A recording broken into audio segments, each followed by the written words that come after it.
मिल्खा सिंह की पत्नी निर्मल मिल्खा सिंह का होया देहांत। कैप्टन अमरिंदर सिंह ने दुख का किया प्रगटावा।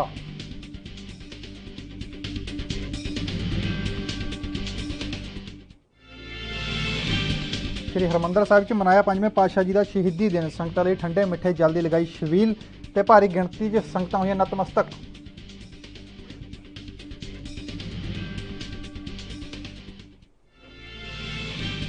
देश वध रही पेट्रोल डीजल दी कीमतां के कारण लोग होए परेशान ते लोगों ने सरकार नूं राहत देने की की अपील।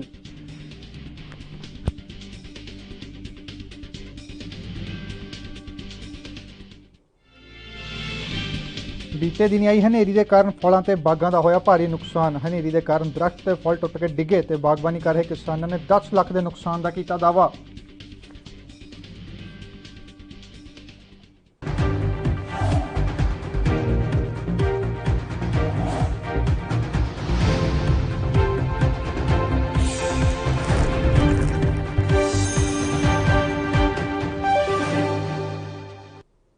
सत श्री अकाल जी। NB न्यूज़ देख रहे सारे दर्शकों का मैं मनप्रीत सिंह स्वागत करता। शुरुआत करते हैं इस वेले के बुलेटिन की।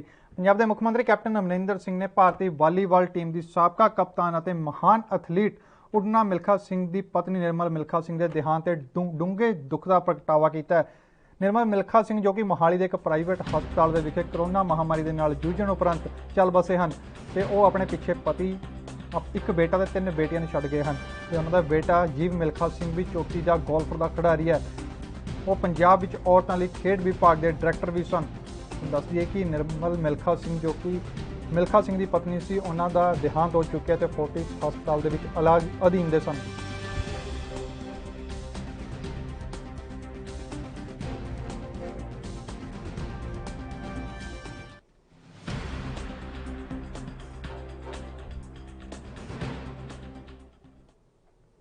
जिला गुरदासपुर के पार्टी दफ्तर श्रोमणी अकाली दल और बहुजन समाज पार्टी की सांझे तौर पर प्रेस कॉन्फ्रेंस की गई, जिस बहुजन समाज पार्टी के जिला इंचार्ज JP भगत साथियों समेत पहुंचे तो जिथे श्रोमणी अकाली दल के जिला प्रधान गुरबचन सिंह ते उन्होंने स्वागत किया तो कहा कि इस गठजोड़ ने विरोधियों दी नींदां उड़ा दित्तियां हन ते आउण वाले समय दे विच पंजाब दे विच अकाली दल और बसपा की ही सरकार बनेगी। तो उन्होंने यह भी कहा कि 2022 दी चोणां दे विच श्रोमणी अकाली दल और बहुजन समाज पार्टी का गठबंधन सारियां सीटां ते जित प्राप्त करके अपनी सरकार बनावेगा। तो देश के विच केंद्र सरकार दी लोक मारू नीतियों के कारण लोग रोजाना ही जो परेशान हो रहे हैं, क्योंकि तेल दी ते डीजल दी कीमतां जो आसमान नूं छू रहीआं हन ते बेरोजगारी भी वध रही है तो नौजवान पीढ़ी को अपना भविख नज़र नहीं आ रहा तो नौजवानों के भविख के नाल स्कॉलरशिप का घोटाला भी किया गया। तो उन्होंने कहा कि आने वाले समय के अपने गठजोड़ के राही हल्के दी गतिविधियां ते होर तेज जोर दिता जाएगा।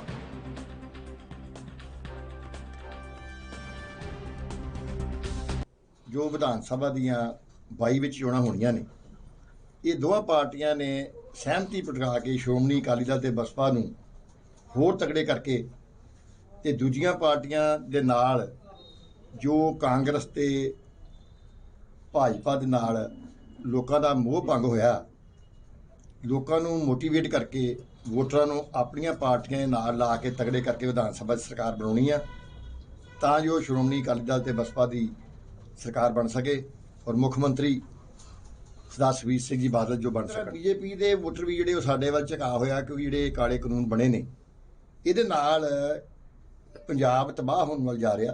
जे किसान घाटे जांदा, किसान गरीब हुंदा ते उहदे नाल व्यापारी भी तबाह हुंदा और मजदूर भी तबाह हुंदा। ये सारियां गल्लां जिहड़ियां एक्शन च लैके जावांगे ते ये साडी जिहड़ी सांझ आ ये पहिलां 20-25 साल रही है श्रोमणी अकाली दल ते बसपा दी और इनू अगे तोड़दे हुण जिहड़े नवे मुद्दे लैके आवांगे जो साडा चोण मैनीफेस्टो होएगा। बहुजन समाज पार्टी जिहदे राष्ट्रीय प्रधान भैन कुमारी मायावती जी और उन्होंने लीडर डायनामिक लीडरशिप के तहत पंजाब बसपा प्रधान सरदार जसवीर सिंह जी गढ़ी अते पंजाब एंड चंडीगढ़ प्रभारी सरदार रणजीत सिंह बैनीपाल जी जिहड़े पंजाब के मुद्दों नूं देख रहे हैं और जिन्हां दा अहम रोल इस गठजोड़ नूं निभाण विच उन्होंने प्ले किया और ये पंजाब के लोगों की एक दिली खास है कि कोई अजिहा गठजोड़ आए जिहड़ा लोकां नूं अजे मतलब बहुत सारे फसे मुद्दों में जिन्हां उत्ते कांग्रेस सरकार जां भाजपा की केंद्री सरकार जां आप ਮਤਲਬ ਆਪੋਜੀਸ਼ਨ ਵਿੱਚ ਹੋ ਕੇ ਵੀ ਉਹ ਮੁੱਦੇ ਉਭਾਰਨ ਵਿੱਚ ਕਾਮਯਾਬ ਨਹੀਂ ਹੋ ਸਕੇ। ਅਗਰ ਸਾਡਾ ਗਠਬੰਧਨ ਡੈਫੀਨੇਟਲੀ ਆਏਗਾ, ਇਹ 100% ਸ਼ੋਰ ਹੈ ਕਿ ਸਵੀਪ ਕਲੀਨ ਹੋਏਗੀ ਪੰਜਾਬ ਦੇ ਅੰਦਰ। ਅਕਾਲੀ ਦਲ ਔਰ ਬਹੁਜਨ ਸਮਾਜ ਪਾਰਟੀ ਸਾਰੀਆਂ ਸੀਟਾਂ ਉੱਤੇ 100।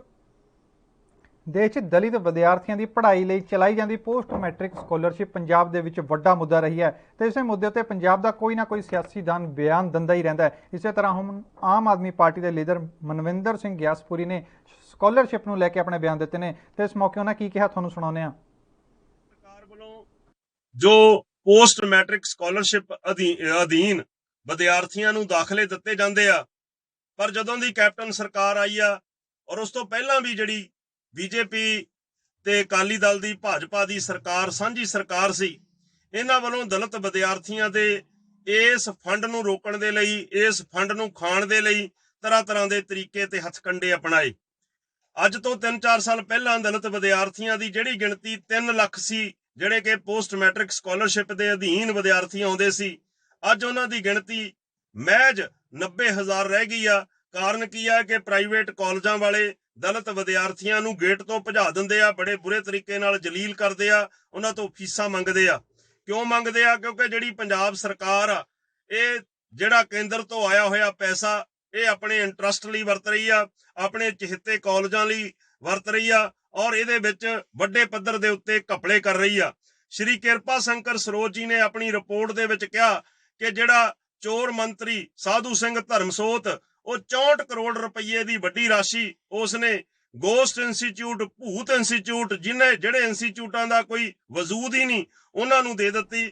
ਔਰ ਅਕਾਲੀ ਬਸਪਾ ਗੱਠਜੋੜ ਨੂੰ ਮੌਕਾ ਪ੍ਰਸਤ ਅਤੇ ਅਣਉਚਿਤ ਦੱਸਦੇ ਹੋਏ ਪੰਜਾਬ ਦੇ ਕੈਬਨਿਟ ਮੰਤਰੀ ਸੁਖਜਿੰਦਰ ਸਿੰਘ ਰੰਧਾਵਾ ਨੇ ਕਿਹਾ ਕਿ ਇਸ ਗੱਠਜੋੜ ਦੇ ਵਿੱਚ ਕੋਈ ਵਿਚਾਰਿਕ ਗੱਠਜੋੜ ਨਹੀਂ ਸੀ, ਸਗੋਂ ਇਹ ਸਿਰਫ ਵੋਟਾਂ ਦੀ ਰਾਜਨੀਤੀ ਦੇ ਲਈ ਪ੍ਰੇਰਿਤ ਹੈ। ਤੇ ਉਹਨਾਂ ਕਿਹਾ ਕਿ ਪੰਜਾਬ ਦੀ ਰਾਜਨੀਤੀ ਵਿੱਚ ਅਕਾਲੀ ਦਲ ਜ਼ੀਰੋ ਸੀ ਅਤੇ ਜੇਕਰ ਕਿਸੇ ਚੀਜ਼ ਨੂੰ ਜ਼ੀਰੋ ਦੇ ਨਾਲ ਗੁਣਾ ਕੀਤਾ ਜਾਵੇ ਤਾਂ ਉਹ ਅੱਗੇ ਵੀ ਜ਼ੀਰੋ ਹੀ ਰਹਿੰਦਾ ਤੇ ਅਕਾਲੀ ਦਲ ਨੂੰ ਗੁਰੂ ਤੋਂ ਮੁੱਖ ਮੋੜ ਲੈਣ ਵਾਲੀ ਪਾਰਟੀ ਦੱਸਦੇ ਹੋਏ ਰੰਧਾਵਾ ਨੇ ਕਿਹਾ ਕਿ ਹੁਣ ਬਸਪਾ ਅਕਾਲੀ ਦਲ ਦੀ ਡੁੱਬਦੀ ਕਿਸ਼ਤੀ ਨੂੰ ਪਾਰ ਨਹੀਂ ਕਰ ਪਾਏਗੀ, ਕਿਉਂਕਿ ਬਸਪਾ ਆਪ ਉੱਤਰ ਪ੍ਰਦੇਸ਼ ਦੇ ਵਿੱਚ ਆਪਣੀ ਹੋਂਦ ਦੀ ਲੜਾਈ ਲੜ ਰਹੀ ਸੀ। ਤੇ ਕੈਬਨਿਟ ਮੰਤਰੀ ਨੇ ਇਹ ਵੀ ਕਿਹਾ ਕਿ ਕਾਂਗਰਸ ਸਾਰੇ ਵਰਗਾਂ ਨੂੰ ਇਕੱਠੇ ਲਿਆਉਣ ਦੇ ਵਿੱਚ ਪੂਰੀ ਤਰ੍ਹਾਂ ਸਮਰਥਾਦਾਨ ਹੈ ਤੇ ਇਤਿਹਾਸ ਵੀ ਇਸ ਦਾ ਗਵਾਹ ਹੈ। ਤੇ ਉਹਨਾਂ ਅਕਾਲੀ ਦਲ ਅਤੇ ਬਸਪਾ ਦੇ ਵਿੱਚ ਸੀਟਾਂ ਦੇ ਵਟਾਂਦਰੇ ਉੱਤੇ ਉਂਗਲ ਚੁੱਕੀ ਤੇ ਕਿਹਾ ਕਿ ਬਸਪਾ ਨੂੰ ਘੱਟ ਸੀਟਾਂ ਦੇ ਕੇ ਅਕਾਲੀ ਦਲ ਨੇ ਬਸਪਾ ਨੂੰ ਨੀਵਾਂ ਵੀ ਦਿਖਾਇਆ।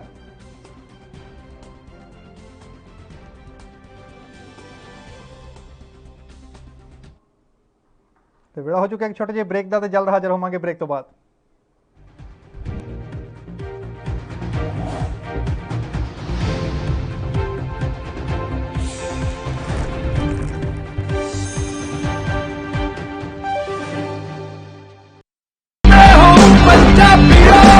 ਰੂਰਲ ਕਰੋਨਾ ਵੋਲੰਟੀਅਰਸ ਕਹਿ ਕੇ ਇੱਕ 7 ਬੰਦਿਆਂ ਦਾ ਗਰੁੱਪ ਹਰ ਪਿੰਡ ਦੇ ਵਿੱਚ ਬਣਾਇਆ ਜਾਏ। ਉਹ 7 ਮੈਂਬਰ ਦਾ ਗਰੁੱਪ ਆਪਣੇ ਪਿੰਡਾਂ ਦੇ ਵਿੱਚ ਘੁੰਮੇ ਔਰ ਇਹਦੇ ਵਿੱਚ ਉਹਨਾਂ ਨੂੰ ਐਮਫਸਾਈਜ਼ ਕਰਨਾ ਚਾਹੀਦਾ ਹੈ, ਟੈਸਟ ਕਰੋ ਜੈਸੇ ਮੈਂ ਤੁਹਾਨੂੰ ਦੱਸਿਆ। ਜਿੱਥੇ ਫਿਰ ਅਗਰ ਕੋਈ ਪੋਜ਼ਿਟਿਵ ਨਿਕਲਿਆ, ਉਹ ਕਿਹਨੂੰ ਮਿਲਿਆ ਉਹਨੂੰ ਟ੍ਰੇਸ ਕਰੋ ਕਿ ਜਾ ਕੇ ਦੇਖੋ ਕਿ ਕਿਹਨੂੰ ਮਿਲਿਆ, ਉਹਨੂੰ ਵੀ ਟੈਸਟ ਕਰੋ ਔਰ ਫਿਰ ਜਿਹੜੇ ਕੋਵਿਡ ਪੋਜ਼ਿਟਿਵ ਨੇ ਟ੍ਰੀਟ ਕਰੋ। 3 T's test, trace and treat. ਇਹ ਚੀਜ਼ਾਂ ਅਗਰ ਆਪਾਂ ਕਰ ਸਕੀਏ ਤਾਂ ਤੁਸੀਂ ਦੇਖੋ ਇਹਦੇ 'ਚ ਆਪਣੇ ਪਿੰਡ 'ਚ ਔਰ ਮੁਹੱਲਿਆਂ 'ਚ ਕੰਟਰੋਲ ਆ ਸਕਦੀ ਹੈ।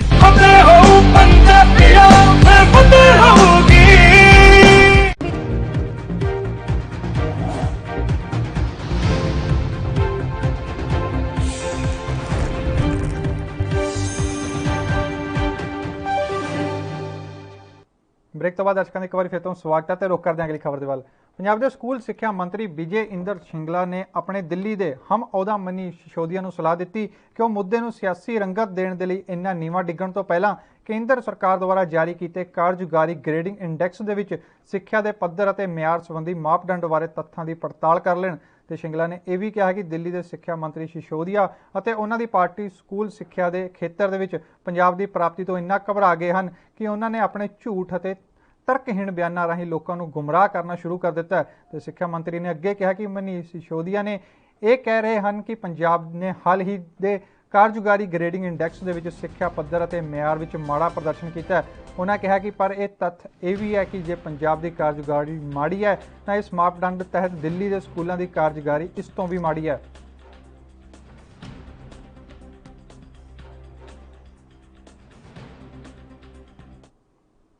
ਸ਼੍ਰੋਮਣੀ ਗੁਰਦੁਆਰਾ ਪ੍ਰਬੰਧਕ ਕਮੇਟੀ ਦੇ ਦੁਆਰਾ ਅੱਜ ਗੁਰਦੁਆਰਾ ਸ਼੍ਰੀ ਫਤਿਹਗੜ੍ਹ ਸਾਹਿਬ ਦੇ ਵਿੱਚ ਗੁਰੂ ਅਰਜਨ ਦੇਵ ਜੀ ਦੀ ਸ਼ਹਾਦਤ ਨੂੰ ਮਨਾਇਆ ਗਿਆ ਤੇ ਇਸ ਦੀਵਾਨ ਸਜਾਏ ਗਏ ਤੇ ਜਿਸ ਦੇ ਚੱਲਦੇ ਇਸ ਮੌਕੇ ਗੁਰਦੁਆਰਾ ਸ਼੍ਰੀ ਫਤਿਹਗੜ੍ਹ ਸਾਹਿਬ ਦੇ ਹੈੱਡ ਗ੍ਰੰਥੀ ਭਾਈ ਹਰਪਾਲ ਸਿੰਘ ਨੇ ਕਿਹਾ ਕਿ ਗੁਰੂ ਅਰਜਨ ਦੇਵ ਜੀ ਦੀ ਸ਼ਹਾਦਤ ਜੋ ਹੈ ਉਹ ਸਭ ਨੂੰ ਪਿਆਰ ਤੇ ਵਿਨਮਰਤਾ ਸਿਖਾਉਂਦੀ ਹੈ ਤੇ ਸ਼ਾਂਤੀ ਅਤੇ ਮਜ਼ਬੂਤੀ ਦੇ ਬਾਰੇ ਸਿਖਲਾਈ ਦਿੰਦੀ ਹੈ ਤੇ ਨਾਲ ਹੀ ਉਹਨਾਂ ਇਹ ਵੀ ਦੱਸਿਆ ਕਿ ਇਸ ਦੌਰਾਨ ਸੰਗਤਾਂ ਜੋ ਭਾਰੀ ਗਿਣਤੀ ਦੇ ਵਿੱਚ ਗੁਰਦੁਆਰਾ ਸਾਹਿਬ ਦੇ ਵਿਖੇ ਨਤਮਸਤਕ ਹੋਈਆਂ ਤੇ ਇਸ ਦੇ ਨਾਲ ਹੀ ਸ਼੍ਰੀ ਅਖੰਡ ਪਾਠ ਸਾਹਿਬ ਦੇ ਭੋਗ ਪਾਏ ਗਏ ਤੇ ਰਾਗੀ ਸਿੰਘਾਂ ਦੇ ਦੁਆਰਾ ਕੀਰਤਨ ਰਾਹੀਂ ਸੰਗਤਾਂ ਨੂੰ ਨਿਹਾਲ ਕੀਤਾ ਗਿਆ।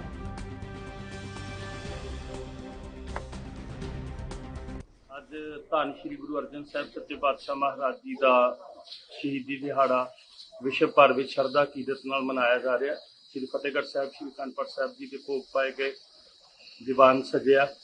ਧੰਨ ਗੁਰੂ ਅਰਜਨ ਸਾਹਿਬ ਮਹਾਰਾਜ ਜੀ ਦਾ ਉਪਦੇਸ਼ ਸੀਤਲਤਾ ਦਾ, ਸ਼ਾਂਤੀ ਦਾ, ਸਹਿਜ ਦਾ, ਜਿੱਥੇ ਸਾਨੂੰ ਪਿਆਰ ਸਿਖਾਉਂਦਾ, ਨਿਮਰਤਾ ਸਿਖਾਉਂਦਾ, ਧੀਰਜ ਤੇ ਥੰਮਾ ਸਿਖਾਉਂਦਾ, ਉੱਥੇ ਧੰਨ ਗੁਰੂ ਅਰਜਨ ਸਾਹਿਬ ਜੀ ਜ਼ੁਲਮ ਦੇ ਵਿਰੁੱਧ, ਪਾਪ ਦੇ ਵਿਰੁੱਧ, ਅਤਿਆਚਾਰ ਦੇ ਵਿਰੁੱਧ ਆਵਾਜ਼ ਬੁਲੰਦ ਕਰਨੀ ਵੀ ਸਿਖਾਉਂਦੇ ਨੇ। ਸੋ ਸੱਚੇ ਪਾਤਸ਼ਾਹ ਮਹਾਰਾਜ ਜੀ ਨੇ ਵਕਤ ਦੀ ਹਕੂਮਤ ਦੇ ਸਾਹਮਣੇ ਜੋ ਉਹਨਾਂ ਦੀਆਂ ਊਣਤਾਈਆਂ ਸਨ, ਕਮਜ਼ੋਰੀਆਂ ਸਨ, ਉਹਨਾਂ ਨੂੰ ਉਜਾਗਰ। ਤੇ ਵੇਲਾ ਹੋ ਚੁੱਕਿਆ ਇੱਕ ਛੋਟੇ ਜਿਹੇ ਬ੍ਰੇਕ ਦਾ ਤੇ ਜਲਦ ਹਾਜ਼ਰ ਹੋਵਾਂਗੇ ਬ੍ਰੇਕ ਤੋਂ ਬਾਅਦ।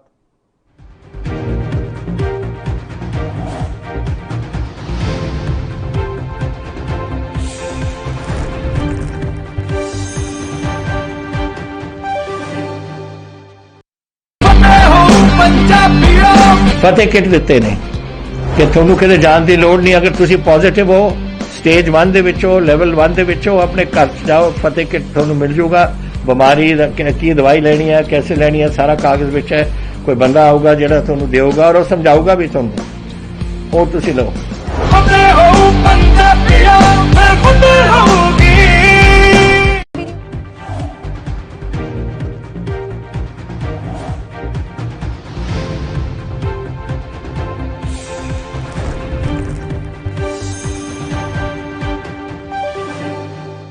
ਬ੍ਰੇਕ ਤੋਂ ਬਾਅਦ ਦਰਸ਼ਕਾਂ ਦਾ ਇੱਕ ਵਾਰੀ ਫਿਰ ਤੋਂ ਸਵਾਗਤ ਹੈ ਤੇ ਰੁਕ ਕਰਦੇ ਹਾਂ ਅਗਲੀ ਖਬਰ ਦੇ ਵੱਲ। ਸਿੱਖ ਪੰਥ ਦੇ 5ਵੇਂ ਗੁਰੂ ਸ਼੍ਰੀ ਗੁਰੂ ਅਰਜਨ ਦੇਵ ਜੀ ਦਾ ਸ਼ਹੀਦੀ ਦਿਵਸ ਸ਼੍ਰੀ ਹਰਿਮੰਦਰ ਸਾਹਿਬ ਅੰਮ੍ਰਿਤਸਰ ਦੇ ਵਿੱਚ ਬੜੀ ਸ਼ਰਧਾ ਅਤੇ ਸਤਿਕਾਰ ਦੇ ਨਾਲ ਮਨਾਇਆ ਜਾ ਰਿਹਾ ਹੈ ਤੇ ਸਵੇਰ ਤੋਂ ਹੀ ਵੱਡੀ ਗਿਣਤੀ ਵਿੱਚ ਸੰਗਤਾਂ ਦਾ ਨਤਮਸਤਕ ਹੋਣਾ ਜੋ ਜਾਰੀ ਹੈ ਤੇ ਸ਼੍ਰੀ ਦਰਬਾਰ ਸਾਹਿਬ ਦੀ ਪਰਿਕਰਮਾ ਦੇ ਵਿੱਚ ਠੰਡੇ ਮਿੱਠੇ ਜਲ ਦੀਆਂ ਛਬੀਲਾਂ ਵੀ ਲਾਈਆਂ ਗਈਆਂ ਤੇ ਦੇਖ ਸਕਦੇ ਹੋ ਕਿ ਸੰਗਤਾਂ ਦੇ ਵਿੱਚ ਜੋ ਉਤਸ਼ਾਹ ਉਹ ਸਾਫ਼ ਤੌਰ ਤੇ ਨਜ਼ਰ ਆ ਰਿਹਾ ਤੇ ਸੰਗਤਾਂ ਨੇ ਬੜੇ ਹੀ ਸ਼ਰਧਾ ਤੇ ਭਾਵਨਾ ਦੇ ਨਾਲ ਗੁਰੂ ਅਰਜਨ ਦੇਵ ਜੀ ਦਾ ਸ਼ਹੀਦੀ ਦਿਵਸ ਜੋ ਮਨਾ ਰਹੀਆਂ ਨੇ।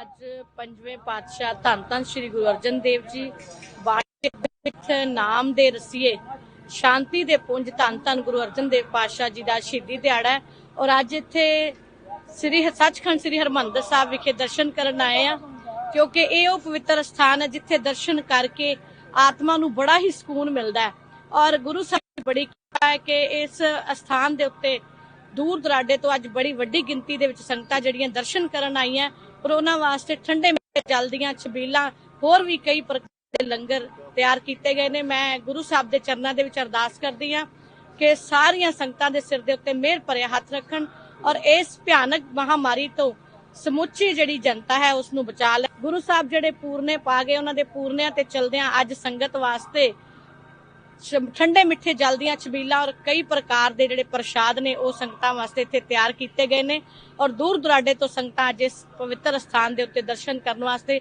ਬੜੀ ਵੱਡੀ ਗਿਣਤੀ ਦੇ ਵਿੱਚ ਪਹੁੰਚ ਰਹੀਆਂ ਨੇ। ਪੰਜਵੇਂ ਪਾਤਸ਼ਾਹ ਸਾਹਿਬ ਸ੍ਰੀ ਗੁਰੂ ਅਰਜਨ ਦੇਵ ਸੱਚੇ ਪਾਤਸ਼ਾਹ ਦੀ ਅੱਜ ਦੇ ਦਿਨ ਸ਼ਹੀਦੀ ਹੋਈ ਆ। ਅੱਜ ਦੇ ਦਿਨ ਹੀ ਜਹਾਂਗੀਰ ਵੱਲੋਂ ਗੁਰੂ ਅਰਜਨ ਦੇਵ ਜੀ ਨੂੰ ਤਤੀ ਤਵੀ ਤੇ ਬਿਠਾ ਕੇ ਡੇਰਾ ਸਾਹਿਬ ਪਾਕਿਸਤਾਨ ਦੇ ਵਿੱਚ ਹੈ ਉਸ ਜਗ੍ਹਾ ਤੇ ਗੁਰੂ ਸਾਹਿਬ ਦੀ ਸ਼ਹੀਦੀ ਹੋਈ ਸੀ। ਗੁਰੂ ਸਾਹਿਬ ਨੇ ਬਸ ਸਾਨੂੰ ਇੱਕ ਸਿੱਖਿਆ ਦਿੱਤੀ ਆ ਕਿਉਂਕਿ ਤਾਤੀ ਵਾਉਣ ਲੱਗਈ ਪਾਰ ਬ੍ਰਹਮ ਸਰਨਾਈ ਤੋ ਗਿਰਦ ਹਮਾਰੇ ਰਾਮ ਕਰ ਦੁੱਖ ਲੱਗੇ ਨਾ ਪਾਈ। ਗੁਰੂ ਸਾਹਿਬਾਂ ਨੂੰ ਇਹ ਕੋਈ ਤੱਤੀ ਤਵੀਆਂ ਤੱਤੀਆਂ ਨਹੀਂ ਲੱਗਦੀਆਂ ਪਰ ਗੁਰੂ ਸਾਹਿਬ ਨੇ ਸਾਨੂੰ ਜ਼ਬਰ ਦਾ ਮੁਕਾਬਲਾ ਸਬਰ ਨਾਲ ਕਰਨ ਲਈ ਸਿਖਾਇਆ ਸੀ। ਸੋ ਸਮਾਂ ਆਉਣ ਤੇ ਗੁਰੂ ਹਰਗੋਬਿੰਦ ਸਾਹਿਬ ਨੇ ਨਕੇਲ ਵੀ ਪਾਈ ਤੇ ਸਮਾਂ ਤੇ ਗੁਰੂ ਸਾਹਿਬ ਨੇ ਆਪਣਾ ਜੰਗਾਂ ਵੀ ਲੜੀਆਂ।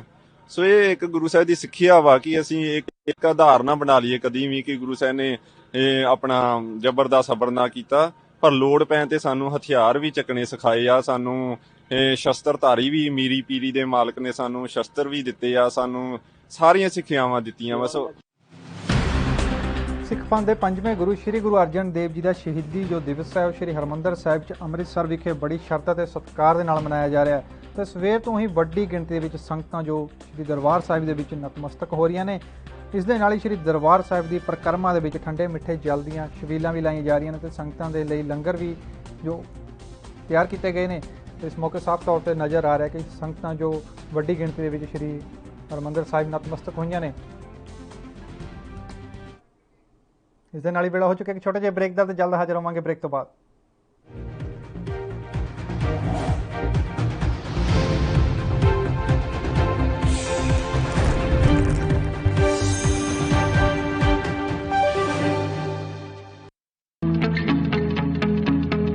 ਪੂਰਾ ਦੇਸ਼ ਇਸ ਵੇਲੇ ਕਰੋਨਾ ਦੇ ਨਾਲ ਜੰਗ ਲੜ ਰਿਹਾ ਹੈ ਤੇ ਪੰਜਾਬ ਵੀ ਇਸ ਜੰਗ ਦੇ ਵਿੱਚ ਸ਼ਾਮਿਲ ਹੈ।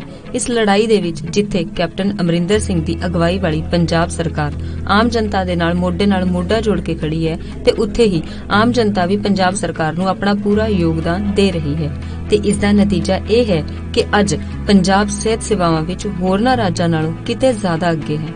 ਇਸ ਦਾ ਇੱਕ ਸਭ ਤੋਂ ਵੱਡਾ ਉਦਾਹਰਣ ਫਤਿਹ ਕਿੱਟ ਹੈ ਜੋ ਕਿ ਸਿਹਤ ਵਿਭਾਗ ਵੱਲੋਂ ਸਮੇਂ ਸਿਰ ਲੋਕਾਂ ਤੱਕ ਪਹੁੰਚਾਈ ਜਾ ਰਹੀ ਹੈ।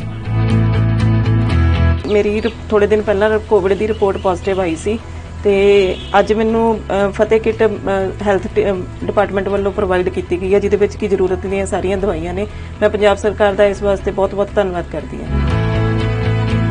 ਦਰਅਸਲ ਇਸ ਕਿੱਟ ਵਿੱਚ ਮਰੀਜ਼ ਦੇ ਇਲਾਜ ਲਈ ਉਹ ਸਾਰੀਆਂ ਦਵਾਈਆਂ ਅਤੇ ਉਪਕਰਣ ਸ਼ਾਮਿਲ ਨੇ ਜਿਸ ਦੇ ਨਾਲ ਮਰੀਜ਼ ਘਰ 'ਚ ਰਹਿ ਕੇ ਹੀ ਕੋਰੋਨਾ ਨੂੰ ਮਾਤ ਦੇ ਸਕਦਾ ਹੈ। ਇਸ ਫਤਿਹ ਕਿੱਟ ਵਿੱਚ 18 ਚੀਜ਼ਾਂ ਸ਼ਾਮਿਲ ਨੇ ਜਿਸ ਵਿੱਚ digital thermometer, steamer, finger tip pulse oximeter, vitamin C, Limcee, zinc ਦੀਆਂ ਗੋਲੀਆਂ, vitamin D3 capsule, Ayush Kwath, Dolo ਅਤੇ ਹੋਰ ਦਵਾਈਆਂ ਸ਼ਾਮਿਲ ਨੇ। ਕੋਈ ਪੀੜਤ ਵੀ ਜਦੋਂ ਫੋਨ ਕਰਦਾ ਹੈ ਤਾਂ ਸਿਹਤ ਮਹਿਕਮੇ ਦੇ ਕਰਮਚਾਰੀ ਉਸ ਨੂੰ ਘਰ ਜਾ ਕੇ ਫਤਿਹ ਕਿੱਟ ਮੁਹੱਈਆ ਕਰਵਾਉਂਦੇ ਨੇ। ਉਹਨਾਂ ਦੇ ਜਿਹੜੇ ਮਰੀਜ਼ ਪੋਜ਼ਿਟਿਵ ਆਉਂਦੇ ਨੇ ਉਹਨਾਂ ਨੂੰ ਇੱਥੋਂ ਟਰੂ ਕਾਰਨਰ ਤੋਂ ਕਿੱਟ ਇਸ਼ੂ ਹੁੰਦੀ ਹੈ। ਲਿਸਟ ਦੇ ਮੁਤਾਬਿਕ ਸਾਡੇ ਹੈਲਥ ਵਰਕਰ ਨੇ ਉਹ ਘਰ ਜਾ ਕੇ ਕਿੱਟ ਪ੍ਰੋਵਾਈਡ ਕਰਦੇ ਆ ਬੈਨੀਫਿਸ਼ਰੀ ਨੂੰ। ਇਸ ਕਿੱਟ ਵਿੱਚ ਕਰੋਨਾ ਦੇ ਲਈ ਜਿਹੜੇ ਮਰੀਜ਼ ਨੂੰ ਸਮਾਨ ਦਵਾਈਆਂ ਦੀ ਜ਼ਰੂਰਤ ਹੈ ਉਹ ਸਾਰੀ ਦਿੱਤੀ ਗਈ ਹੈ।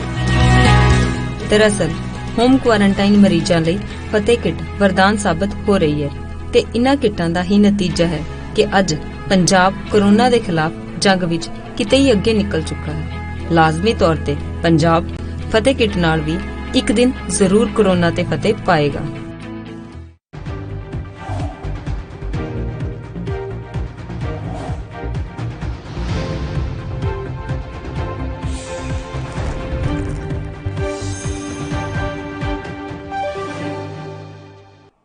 ਬ੍ਰੇਕ ਤੋਂ ਬਾਅਦ ਦਰਸ਼ਕਾਂ ਦਾ ਇੱਕ ਵਾਰੀ ਫਿਰ ਤੋਂ ਸਵਾਗਤ ਹੈ ਤੇ ਰੁਕ ਕਰਦੇ ਹਾਂ ਅਗਲੀ ਖਬਰ ਦੇ ਵੱਲ। ਦੇਸ਼ 'ਚ ਲਗਾਤਾਰ ਪੈਟਰੋਲ ਅਤੇ ਡੀਜ਼ਲ ਦੇ ਰੇਟ ਵਧ ਰਹੇ ਹਨ। ਇਸ ਦੇ ਨਾਲ ਆਮ ਲੋਕਾਂ ਦੀ ਜ਼ਿੰਦਗੀ 'ਤੇ ਪ੍ਰਭਾਵ ਪੈਂਦਾ ਨਜ਼ਰ ਆ ਰਿਹਾ। ਇਸ ਬਾਰੇ ਦਿੱਲੀ ਦੇ ਲੋਕਾਂ ਤੋਂ ਜਾਣਨਾ ਚਾਹਿਆ ਕਿ ਉਹਨਾਂ ਦੀ ਜ਼ਿੰਦਗੀ ਦੇ ਵਿੱਚ ਇਸ ਦਾ ਕਿੰਨਾ ਅਸਰ ਪੈ ਰਿਹਾ ਤਾਂ ਉਹਨਾਂ ਕਿਹਾ ਕਿ ਪੈਟਰੋਲ ਅਤੇ ਡੀਜ਼ਲ ਦੇ ਰੇਟ ਵਧਣ ਦੇ ਕਾਰਨ ਉਹਨਾਂ ਦੇ ਆਮ ਜੀਵਨ 'ਤੇ ਬਹੁਤ ਜ਼ਿਆਦਾ ਅਸਰ ਪੈ ਰਿਹਾ ਤੇ ਉਹਨਾਂ ਦੇ ਲਈ ਪੈਟਰੋਲ ਡੀਜ਼ਲ ਖਰੀਦਣਾ ਜੋ ਹੈ ਬਹੁਤ ਮੁਸ਼ਕਿਲ ਹੋ ਗਿਆ। ਤੇ ਇਸ ਦੇ ਨਾਲ ਹੀ ਉਹਨਾਂ ਸਰਕਾਰ ਨੂੰ ਅਪੀਲ ਕੀਤੀ ਹੈ ਕਿ ਸਰਕਾਰ ਇਸ ਬਾਰੇ ਕੁਝ ਸੋਚੇ ਤੇ ਆਮ ਲੋਕਾਂ ਨੂੰ ਜੋ ਰਾਹਤ ਦਿੱਤੀ ਜਾਵੇ। ਇਸ ਦੌਰਾਨ ਉਹਨਾਂ ਹੋਰ ਕੀ ਕਿਹਾ ਤੁਹਾਨੂੰ ਸੁਣਾਉਂਦੇ ਹਾਂ।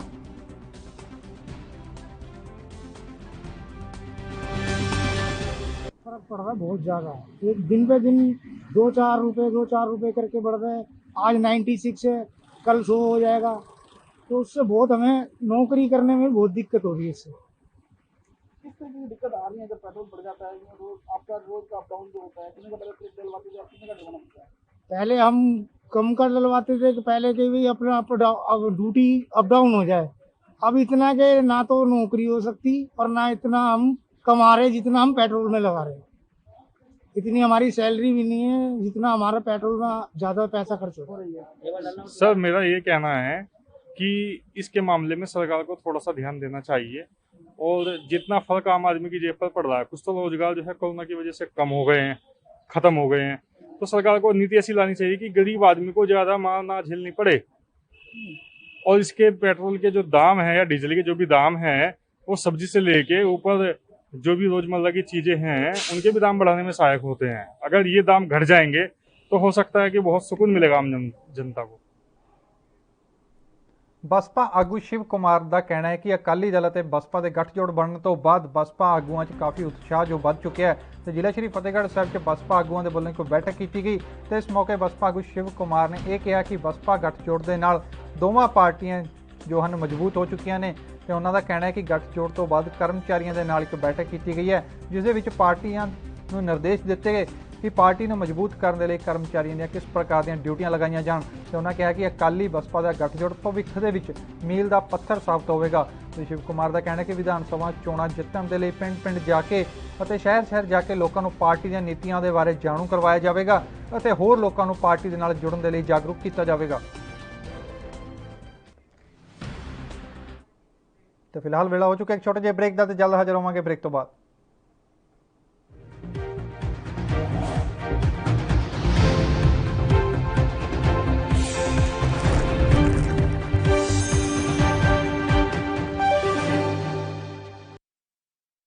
कोरोना वायरस ਨੂੰ ਅਸੀਂ ਤਾਂ ਹੀ ਹਰਾ ਸਕਦੇ ਹਾਂ ਜੇਕਰ ਅਸੀਂ ਆਪਣੇ ਵੱਧ ਤੋਂ ਵੱਧ ਟੈਸਟ ਕਰਵਾਵਾਂਗੇ ਤੇ ਵੈਕਸੀਨੇਸ਼ਨ ਲਗਵਾਵਾਂਗੇ।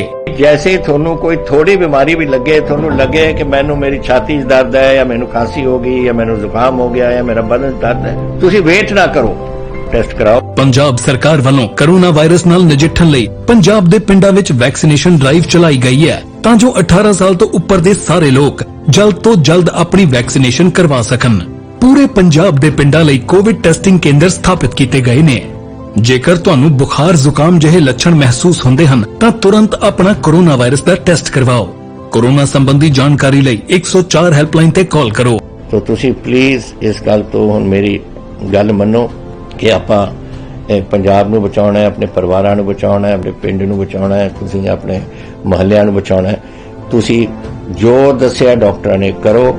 ਹਿਦਾਇਤਾਂ ਦੀ ਪਾਲਣਾ ਕਰਕੇ ਆਓ ਮਿਲ ਕੇ ਕਰੀਏ ਕੋਰੋਨਾ ਤੇ ਫਤਿਹ। ਇਹੀ ਹੈ ਸਾਡਾ ਮਿਸ਼ਨ ਫਤਿਹ।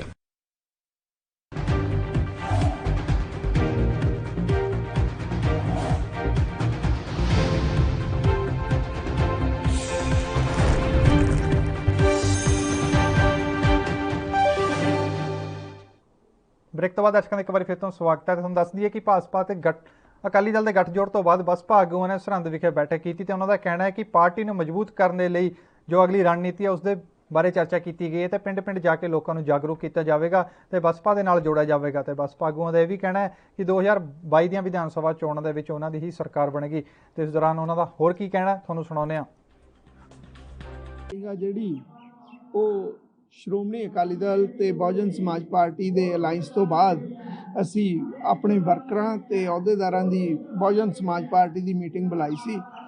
ਉਸ ਮੀਟਿੰਗ ਵਿੱਚ ਅਸੀਂ ਆਪਣੇ ਸਾਰੇ ਵਰਕਰਾਂ ਨੂੰ ਤੇ ਅਹੁਦੇਦਾਰ ਸਹਿਬਾਨ ਨੂੰ ਜੋ ਪਾਰਟੀ ਦੀਆਂ ਇਨਸਟਰਕਸ਼ਨਸ ਨੇ ਇਸ ਅਲਾਈਅੰਸ 'ਚ ਅਸੀਂ ਇਕਜੁੱਟ ਹੋ ਕੇ ਕਿਵੇਂ ਕੰਮ ਕਰਨਾ ਔਰ ਪਾਰਟੀਆਂ ਦੀ ਔਰ ਇਸ ਅਲਾਈਅੰਸ ਦੀ ਚੜ੍ਹਦੀ ਕਲਾ ਲਈ ਅਸੀਂ ਅੱਜ ਦੀ ਮੀਟਿੰਗ ਬੁਲਾਈ ਆ ਔਰ ਵਰਕਰਾਂ ਨੂੰ ਇੱਕ ਤਰ੍ਹਾਂ ਦਾ ਜਿਹੜਾ ਹੈ ਉਹ ਇਸ ਜਿਹੜਾ ਅਲਾਈਅੰਸ ਹੋਇਆ ਉਸ ਲਈ ਜਾਗਰੂਕ ਕਰਨਾ ਔਰ ਉਹਨਾਂ ਨੂੰ ਦੱਸਣਾ ਵੀ ਇਹ ਇਕੱਲਾ ਪਾਰਟੀਆਂ ਦਾ ਅਲਾਈਅੰਸ ਨਹੀਂ ਹੈ, ਇਹ ਦਿਲਾਂ ਦਾ ਅਲਾਈਅੰਸ ਆ ਕਿਉਂਕਿ ਇਹ ਅਲਾਈਅੰਸ ਆ ਜਿਹੜਾ ਇਹ ਕਿਸਾਨ ਮਜ਼ਦੂਰ ਏਕਤਾ ਦਾ ਅਲਾਈਅੰਸ ਆ ਔਰ ਆਉਣ ਵਾਲੇ ਸਮੇਂ 'ਚ ਪੰਜਾਬ ਦੀ ਰਾਜਨੀਤੀ 'ਚ ਇਹ ਅਲਾਈਅੰਸ ਇੱਕ ਮੀਲ ਪੱਥਰ ਸਾਬਤ ਹੋਏਗੀ। ਬਹੁਜਨ ਸਮਾਜ ਪਾਰਟੀ ਅਤੇ ਅਕਾਲੀ ਦਲ ਗੱਠਜੋੜ ਦੀ ਸਾਡੀ ਪਹਿਲੀ ਮੀਟਿੰਗ ਹੈ।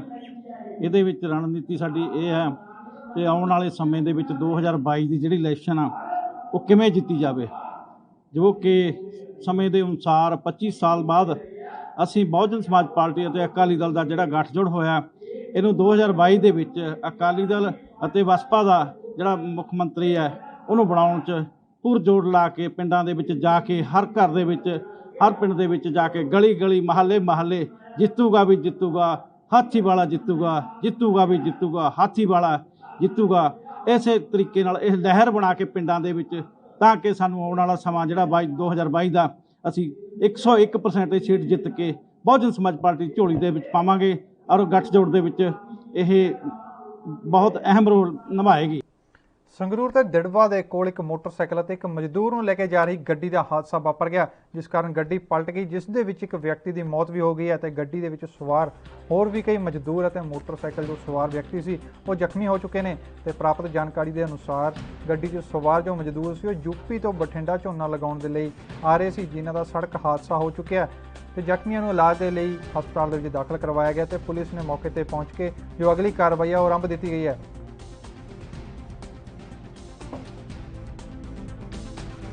यूपी से आ रहे थे, बठिंडा की तरफ जा रहे थे। कितने बंदे थे गाड़ी में? 10 बंदे। अच्छा, फिर कैसे हादसा हुआ ये? अब मैं तो सब पीछे थे, आगे को मैं दिख नहीं रहा था। ये मोटरसाइकिल आगे आ गया, कैसे हुआ? अब हाँ भैया बता रहे मैं तो पीछे बैठा था, ये बता रहे थे मोटरसाइकिल आगे थी। तो फिर चोट लगी है या बंदे की डेथ हुई किसी? वो मेरा भाई था, उसकी तो डेथ हुई उसकी। ਜੀ ਮੇਰੇ ਮੋਟਰਸਾਈਕਲ ਸੀਗਾ ਜੀ ਇਹ ਬਾਬੇ ਬੈਠ ਸੇ ਮੁੰਡੇ ਦੇ 7 ਤਰੀਕ ਨੂੰ ਸ਼ਾਦੀ ਹੋਈ ਸੀਗੀ ਜੀ। ਇਹ ਬਾਬੇ ਡੱਬਾ ਚੜਾਉਣ ਆਏ ਸੀਗੇ ਜੀ, ਅਸੀਂ ਜੀਰੀ ਲਾਉਣ ਜਾ ਰਹੇ ਸੀਗੇ ਜੀ। ਇਹਨਾਂ ਨੇ ਆ ਕੇ ਮਗਰ ਦੀ ਗੱਡੀ ਮਾਰੀ ਹੈ ਜੀ। ਕੌਣ ਸੀ ਇਹ ਬੰਦੇ ਜਿਹੜੇ ਮੋਟਰਸਾਈਕਲ ਵਾਲੇ ਸੀਗੇ? ਮੋਟਰਸਾਈਕਲ ਤਾਂ ਮੇਰਾ ਮੁੰਡਾ ਜੀ, ਇੱਕ ਮੇਰਾ ਦੋਤਾ ਸੀਗਾ ਜੀ ਛੋਟਾ ਜਿਹਾ, ਇੱਕ ਗੁਆਂਢੀਆ ਮੁੰਡਾ ਸੀਗਾ ਜੀ। ਇਹ ਗੱਡੀ ਪਿੱਛੋਂ ਲੱਗੀ ਹੈ? ਹਾਂ ਪਿੱਛੋਂ ਲੱਗੀ ਹੈ ਜਾ ਕੇ। ਉੱਥੇ ਕੈਮਰੇ ਵਗੈਰਾ ਵੀ ਹੈਗੇ ਨੇ ਲੱਗੇ? ਹਾਂ ਜੀ ਲੱਗੇ ਹੋਣਗੇ, ਮੈਨੂੰ ਤਾਂ ਪਤਾ, ਮੈਂ ਜੀਰੀ ਲਾਉਂਦਾ ਆਇਆ ਮੈਂ ਤਾਂ ਜੀ। ਮੈਂ ਤਾਂ ਜੀਰੀ ਲਾਉਣ ਜਾ ਰਿਹਾ ਸੀਗਾ। ਕੀ ਗਲਤੀ ਕਰਕੇ ਹੋਇਆ ਇਹ ਡਰਾਈਵਰ ਦੀ ਗਲਤੀ ਹੈ ਦੱਸ ਰਹੇ ਨੇ ਜੀ। ਅੱਛਾ, ਹੁਣ ਜਿਹੜੇ ਉਹ ਗੱਡੀ 'ਚ ਬੰਦੇ ਸੀ ਡੈਥ ਹੋ ਗਈ ਇੱਕ ਬੰਦੇ ਦੀ? ਇੱਕ ਬੰਦੇ ਦੀ ਡੈਥ ਹੋ ਗਈ। ਐਕਸੀਡੈਂਟ ਆ ਜਿਹੜੇ ਜੀਪ ਆ ਰਹੀ ਸੀਗੀ, ਇਹ ਆਪਣੇ ਜੀਰੀ ਲਾਉਣ ਆ ਰਹੇ ਸੀ ਭਈਏ। ਅਚਾਨਕ ਮੋਟਰਸਾਈਕਲ ਦੇ ਨਾ ਟਕਰਾਉਣ ਨਾਲ ਜੀਪ ਪਲਟ ਗਈ। ਜਿਹੜਾ ਪਿੱਛੇ ਬੈਠਾ ਸੀ ਭਈਆ ਇੱਕ, ਉਹਦਾ ਜਿਹੜਾ ਸਿਰ ਆ ਉਹ ਡਾਲੇ ਥੱਲੇ ਆ ਗਿਆ, ਉਹਦੀ ਡੈਥ ਹੋ ਗਈ। ਬਾਕੀ 4-5 ਭਈਏ ਇੰਜਰਡ ਨੇ, ਜਿਨ੍ਹਾਂ ਦਾ ਇਲਾਜ ਚੱਲ ਰਿਹਾ। ਦੇਖਦੇ ਹਾਂ ਜਿਹੜੀ ਕਾਰਵਾਈ ਕਰਾਉਣਗੇ ਅਸੀਂ ਕਰ ਦਾਂਗੇ। ਕਿੱਥੋਂ ਆ ਰਹੇ ਸੀਗੇ? ਇਹ ਯੂਪੀ ਤੋਂ ਆ ਰਹੇ ਸੀਗੇ। ਕਿੱਧਰ ਜਾਣਾ ਸੀ ਇਹਨਾਂ ਨੇ ਦੱਸਿਆ? ਇਹਨਾਂ ਨੇ ਅੱਗੇ ਨਹੀਂ ਪਤਾ, ਨਹੀਂ ਪੁੱਛਿਆ ਨਹੀਂ ਕਿੱਥੇ ਜਾਣਾ ਸੀ, ਕਿੱਥੇ ਜਾਣਾ ਸੀ। ਮੋਟਰਸਾਈਕਲ ਨਾਲ ਹੋਇਆ? ਮੋਟਰਸਾਈਕਲ ਨੂੰ ਮਤਲਬ ਬੈਰਸ਼ਨ ਬਾਬੇ ਨੂੰ ਮੱਥਾ ਟੇਕਣ ਆ ਰਹੇ ਸੀਗੇ ਮੋਟਰਸਾਈਕਲ ਵਾਲੇ, ਉਹਨਾਂ ਨੂੰ ਕਿਤੇ ਕ੍ਰਾਸ ਕਰਦੇ ਸੀ। ਇਹ ਮੋਟਰਸਾਈਕਲ ਕਿੰਨੇ ਜਣੇ ਸੀ?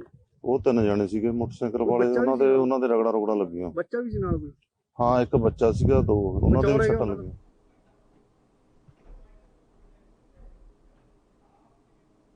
ਤੇ ਫਿਲਹਾਲ ਇਸ ਬੁਲੇਟਿਨ ਦੇ ਵਿੱਚ ਨਹੀਂ, ਲਗਾਤਾਰ ਤੁਸੀਂ ਬਣੇ ਰਹੋ ਐਨਬੀ ਨਿਊਜ਼ ਦੇ ਨਾਲ ਤੇ ਮੈਨੂੰ ਦਿਓ ਇਜਾਜ਼ਤ। ਧੰਨਵਾਦ।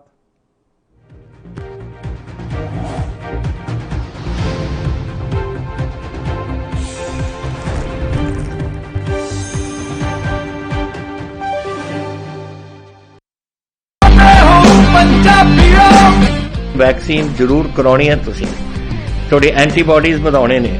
ਜਦੋਂ ਤੁਹਾਡੇ ਐਂਟੀਬਾਡੀਜ਼ ਵਧਣਗੇ, ਉਹ ਐਂਟੀਬਾਡੀਜ਼ ਨੇ ਜਿਹੜੀ ਕਰੋਨਾ ਦੇ ਨਾਲ ਜੰਗ ਲੜ ਸਕਦੀ ਹੈ ਤੁਹਾਡੇ ਬਾਡੀਜ਼ ਦੇ ਵਿੱਚ। ਇਹ ਤੁਹਾਨੂੰ ਕਰਾਉਣਾ ਚਾਹੀਦਾ ਹੈ। ਤੁਹਾਨੂੰ ਉਹ ਡਾਕਟਰ ਜੋ ਪਹਿਲੇ ਦਿਨ ਤੋਂ ਕਹਿ ਰਹੇ ਨੇ ਮਾਸਕ ਨਹੀਂ ਭੁੱਲਣਾ। ਅਗਰ ਕਿਸੇ ਨੂੰ ਕੋਵਿਡ ਹੋ ਵੀ ਚੁੱਕਿਆ, ਉਹਨੂੰ ਵੀ ਦੇਖੋ ਕਿ ਮਾਸਕ ਪਹਿਨੇ, ਕਿਉਂਕਿ ਸਟ੍ਰੇਨਸ ਬਦਲਦੇ। ਇਹ ਜਿਹੜੇ ਸਟ੍ਰੇਨ ਨੇ ਨਾ ਕਰੋਨਾ ਦੇ, ਇਹਨਾਂ ਦੀ ਮਿਊਟੈਂਟਸ ਬਣ ਜਾਂਦੇ ਨੇ। ਇਸ ਕਰਕੇ ਤੁਸੀਂ ਉਹ ਜੋ ਬੇਸਿਕ ਚੀਜ਼ਾਂ ਨੇ, ਮਾਸਕ ਪਹਿਨਣਾ, ਹੱਥ ਧੋਣੇ, ਸੋਸ਼ਲ ਡਿਸਟੈਂਸਿੰਗ ਰੱਖਣੀ, ਇਹ ਜ਼ਰੂਰੀ ਹੈ ਤੁਹਾਨੂੰ।